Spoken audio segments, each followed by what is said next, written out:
hari ini kita akan membahas soal anggaran salah satu program prioritas Presiden dan Wakil Presiden terpilih Prabowo Subianto Gibran Rakabuming Raka, yakni program makan bergizi gratis.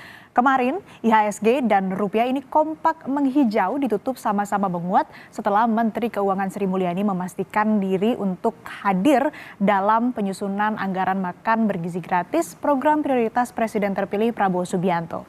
IHSG tutup menguat 9 poin ke 6.889. Sedangkan rupiah di saat yang bersamaan ditutup di 16.380 per dolar Amerika Serikat, yang mana ini sebelumnya rupiah dibuka di 16.441.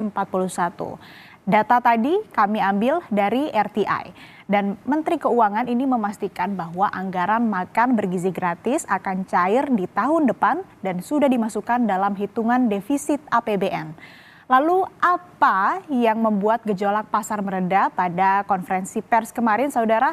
Paparan yang ditunggu adalah anggaran untuk membayar janji politik makan siang gratis dan kepastian kesehatan fiskal. Menteri Keuangan Sri Mulyani menyebutkan berdasarkan hasil komunikasi dengan tim gugus tugas sinkronisasi Prabowo Gibran, pelaksanaan program makan bergizi gratis disepakati dilakukan secara bertahap. Tahun pertama atau tahun depan 2025 anggaran yang diberikan dalam rancangan Anggaran Pendapatan dan Belanja Negara atau RAPBN adalah 71 triliun rupiah. Angka tersebut akhirnya lebih kecil dari hitungan awal tim kampanye nasional atau TKN Prabowo Gibran, yaitu antara 100 triliun rupiah sampai dengan 120 triliun rupiah. Menteri Keuangan memastikan anggaran makan bergizi gratis 71 triliun ini sudah termasuk dalam postur defisit fiskal di RAPBN 2025 yang berada di kisaran 2,29% sampai 2,82% dari PDB. Kita akan simak terlebih dahulu pernyataan lengkap dari Menteri Keuangan Sri Mulyani berikut ini. APBN 2024 tetap dijaga defisitnya di bawah 3%. Dan ini adalah komitmen yang sama dan kami sudah menyampaikan juga kepada Presiden terpilih Bapak Prabowo, dan beliau juga memberikan assurance atau keyakinan arahan bahwa beliau komit terhadap defisit di bawah 3%. Angka 71 triliun itu ada di dalam range postur defisit 2,29 hingga 2,82. Jadi kembali ke slide selanjutnya, angka 71 triliun bukan merupakan on top di atas itu, tapi sudah di dalamnya. Dan nanti kita akan susun pada saat kita menyusun RUU APBN 2025 yang akan disampaikan oleh Bapak Presiden Jokowi tanggal 16 Agustus. Nah, konferensi pers gabungan kemarin ini sengaja digelar untuk merespons keresahan pasar yang tercermin pada pelemahan bursa saham dan rupiah.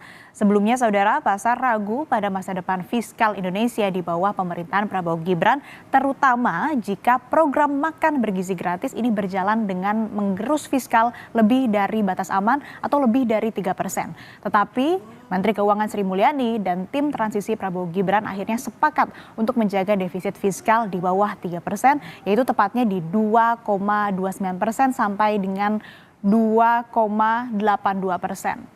Lembaga internasional seperti IMF, Bank Dunia, Fitch Rating, dan terakhir Morgan Stanley juga sebelumnya udah mewanti-wanti rasio utang Indonesia ini beresiko bengkak. Tapi Thomas Jiwandono bilang, nggak mungkin rasio utang di atas 50%. Berikut pernyataannya. Kami juga ingin menekankan bahwa Presiden terpilih komit terhadap defisit atau target defisit yang akan disepakati oleh pemerintah sekarang dan DPR. Itu saya rasa mungkin rekan-rekan wartawan selama beberapa minggu terakhir banyak berita-berita. Nah, di sini kami sebagai tim gugus tugas ingin menyatakan secara gamblang bahwa dengan angka 71T tersebut, dengan kesepakatan tersebut, artinya defisit itu, range itu terjamin. Dan rasio hutang terhadap PDB yang pernah mungkin beberapa minggu lalu dikatakan ya kita mempunyai rencana ke atas 50% dan sebagainya, itu tidak mungkin. APBN adalah gambaran antara sosok menteri yang memang didengar oleh market dan akomodasi janji politik pemerintah terpilih tanpa risiko berlebih. Kompas Bisnis akan bertanya langsung ke Direktur Kebijakan Publik Selios Media Wahyu Askar yang sudah bergabung bersama kami tentang ekonomi di pemerintahan baru. Selamat pagi Pak Media. Selamat pagi, Mbak. Pak, ini soal program makan bergizi gratis Presiden terpilih dan Wakil Presiden terpilih Prabowo Gibran. Ini seberapa besar dampaknya terhadap pertumbuhan ekonomi di Indonesia? Ya, kalau untuk dampaknya terhadap pertumbuhan ekonomi di Indonesia, memang kita perlu menghitung lebih detail kembali ya soal penerima jumlah manfaat dalam beberapa tahun ke depan. Karena tadi juga seperti yang sudah disampaikan, kemungkinan tidak akan dilakukan secara full ya, karena dilakukan secara bertahap. Jadi memang dalam jangka pendek kita belum akan betul-betul merasakan dampak yang signifikan terhadap pertumbuhan ekonomi secara langsung ya. Tapi dengan angka 71 triliun tadi, ya memang cukup jauh ya dari anggaran awal yang sebelumnya sempat didiskusikan di publik. Kita juga perlu melihat kembali berapa jumlah penerima manfaatnya, kemudian kapan akan dilaksanakan, apakah tahun 2024 atau 2025 awal, sehingga kita bisa mengestimasi lebih detail jumlah penerima manfaat dan dampaknya terhadap ekonomi ke depan. Ya, lalu dari paparan kemarin, apakah Anda melihat ada upaya optimalisasi defisit APBN dari sekarang 2,3% ini menjadi 2,8% di tahun depan? Ya, sebetulnya konferensi pers kemarin semata untuk menekan atau meredam kekhawatiran publik ya, terutama banyak lembaga keuangan internasional yang sudah mulai mengkhawatirkan jika pengeluaran program makan bergizi gratis ini menekan fiskal yang sangat signifikan sehingga berdampak kepada stabilitas ekonomi secara keseluruhan. Cuman memang kita belum melihat ya postur anggaran 71 triliun itu.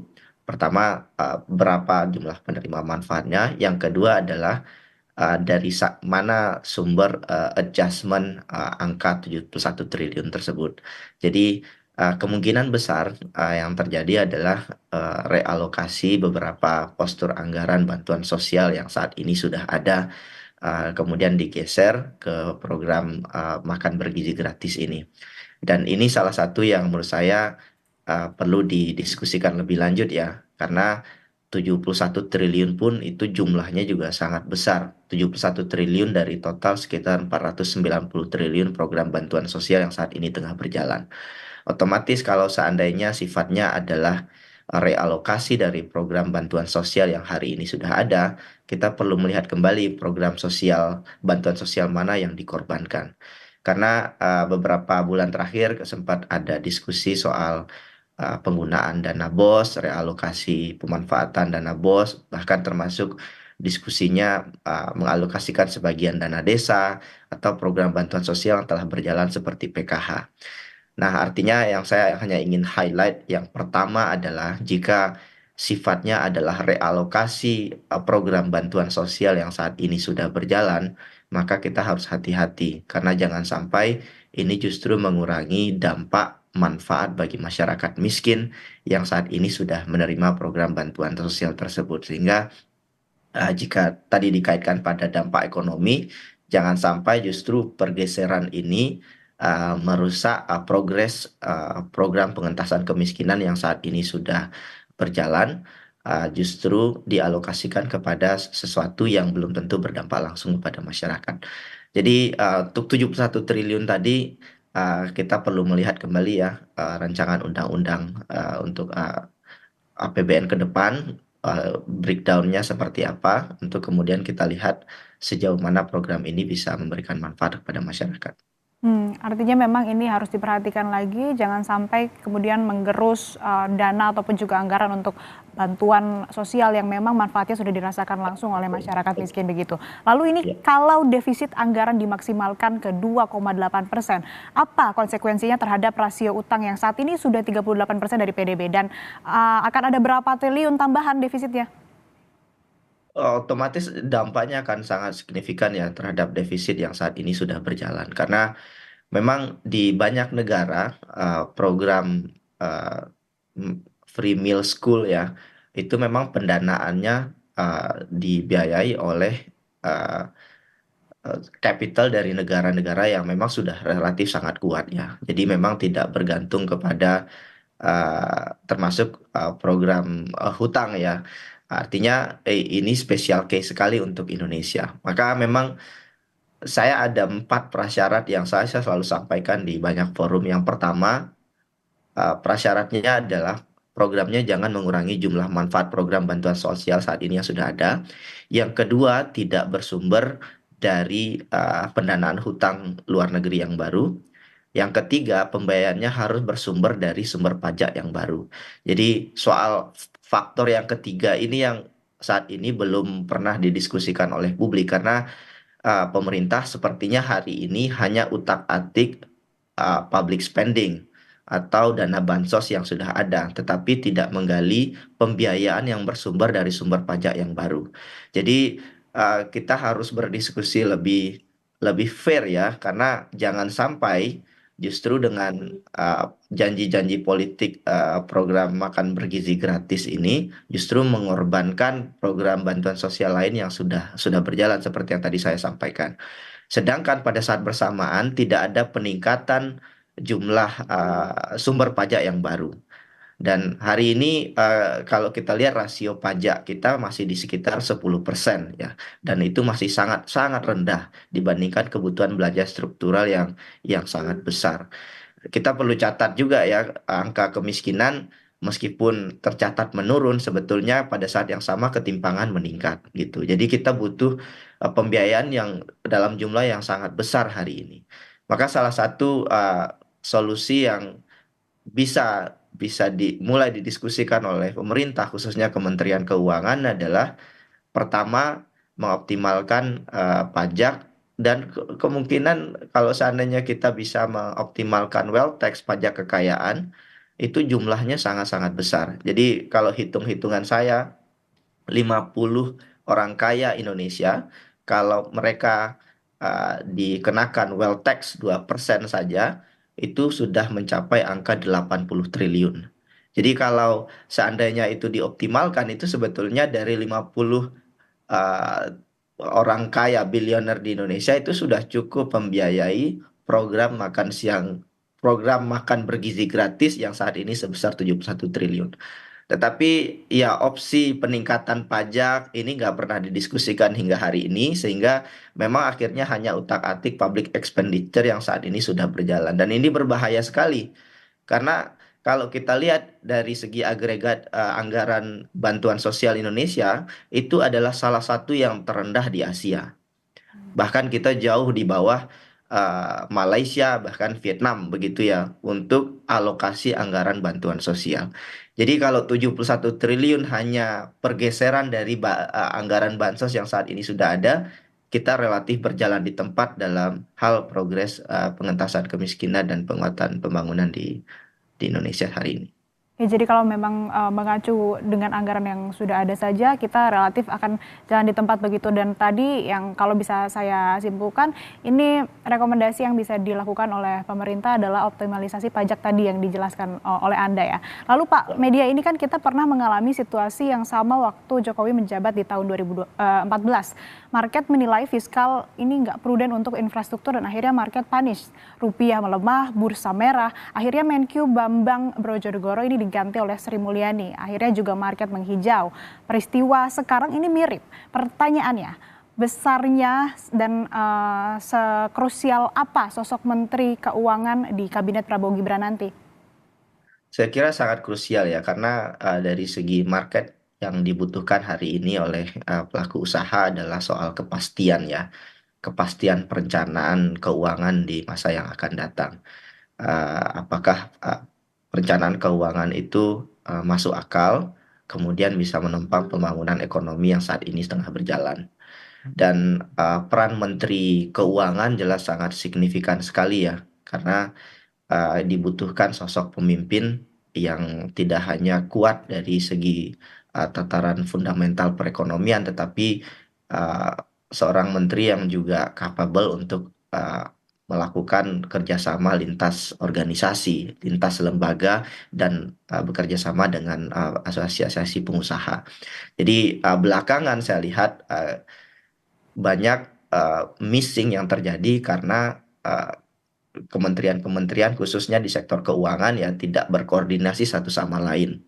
Kemarin contohnya soal Tapera gitu ya. Sehingga kepemimpinan yang kacau baik di kalangan menteri itu justru ya mempengaruhi kepercayaan investor ya. Sehingga memang ada aksi, ada reaksi gitu. Jadi kita membutuhkan kandidat menteri keuangan yang profesional, yang tangguh, tidak hanya kuat secara fundamental perekonomian, tetapi juga mempunyai karakter kepemimpinan yang kuat. Dan tidak mudah terombang-ambing juga ya oleh janji-janji politik yang kemungkinan bisa menggerus stabilitas keuangan tanah air di Indonesia. Karena politisi dengan profesional, khususnya Menteri Keuangan itu berbeda ya. Politisi pengen ngabisin anggaran gitu ya, untuk memenuhi janji politiknya. Tetapi kan seberapa banyak anggaran yang bisa dikeluarkan itu jadi pertanyaan penting ya. Maka bendahara negara dalam hal ini Menteri Keuangan memang posisinya sangat sangat sangat strategis dan ditunggu oleh publik.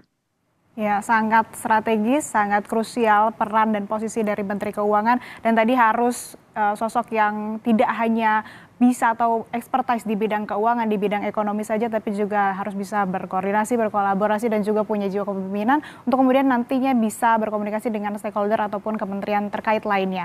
Lalu kembali ke anggaran 71 triliun rupiah, ini kan sudah pasti, tetapi pelaksanaan dan teknisnya masih dipikirkan. Kemudian muncul spekulasi ini akan ada lembaga khusus. Masalahnya lembaga negara kan biasanya anggaran yang dikelola tak lebih dari 10 triliun. Ada perbedaan leveling antar lembaga dan kementerian. Lalu bagaimana memastikan akuntabilitasnya, Pak Media? Ya, ini salah satu kritik saya juga ya, soal program makan bergizi gratis ini. Pengelolaannya memang harus akuntabel. Belajar dari PNPM Mandiri beberapa tahun yang lalu ya, itu program bantuan sosial yang kemudian dikelola oleh pemerintah pusat, dan dalam prosesnya terjadi banyak sekali inefisiensi dan korupsi. Dan ini kalau tidak diantisipasi, nasibnya akan sama, di mana pemerintah pusat terlalu powerful, membentuk super body, sehingga semua proses logistik penyaluran dikontrol oleh pemerintah pusat, dan ini berbahaya kalau tidak akuntabel. Karena central state, pemerintah pusat, kalau uh, abuse of power-nya terjadi, maka kerugiannya itu bisa triliunan rupiah. Maka sebagaimana yang dilakukan di banyak negara, saya sekali lagi ingin menyampaikan ya, mungkin jika ada pengambil kebijakan yang mendengar dan menonton hari ini, desentralisasi pengelolaan makan bergizi gratis ini menjadi kunci sukses pelaksanaannya.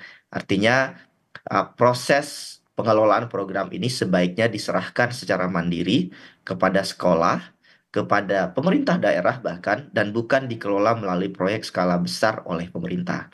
Karena ada konsep sederhana dalam pendekatan program social protection beberapa tahun terakhir, yaitu just give the food to the poor. Jadi cukup berikan uang, bahkan cukup berikan langsung kepada masyarakat, dan pemerintah tidak perlu sebetulnya involve terlalu jauh. Karena dalam banyak studi di Amerika Latin, di Afrika, di Asia, ketika pemerintah pusat terlalu jauh ikut campur dalam tata kelola penyelenggaraan bantuan sosial, itu potensi korupsinya itu besar sekali. Itu kenapa di banyak negara program PKH misalkan conditional cash transfer itu ya memang bentuknya cash, diserahkan langsung kepada masyarakat. Dan begitu juga program makan bergizi gratis ya, di banyak negara itu sangat desentralisasi ya prosesnya. Jadi jangan sampai keterlibatan pemerintah pusat terlalu besar sehingga membuat administrasinya menjadi lebih rumit, mengurangi fleksibilitas, dan ujung-ujungnya aja menjadi bancakan proyek yang ya berkelindan dengan para mafia impor daging, impor susu yang kemudian bisa menjadi ladang baru bagi koruptor di koruptor-koruptor yang baru. Jadi semoga tidak terjadi ya, tetapi kalau mau diantisipasinya sekarang karena sekaranglah proses penyusunan kerangka program makan bergizi gratis ini soal siapa yang melakukan dan bagaimana program ini dilakukan. Baik, rekomendasi yang bisa diberikan kepada pemerintah untuk bisa menjaga akuntabilitas dari pelaksanaan program makan bergizi gratis ini adalah dengan memberikan wewenang kepada pemerintah daerah untuk dalam proses pengelolaannya agar tidak begitu besar peran pemerintah pusat supaya ini akuntabilitasnya juga bisa tetap dijaga. Terima kasih Direktur Kebijakan Publik Selios Media Wahyu Askar yang sudah bergabung bersama kami di Kompas Bisnis pagi ini. Terima kasih, sehat selalu Pak.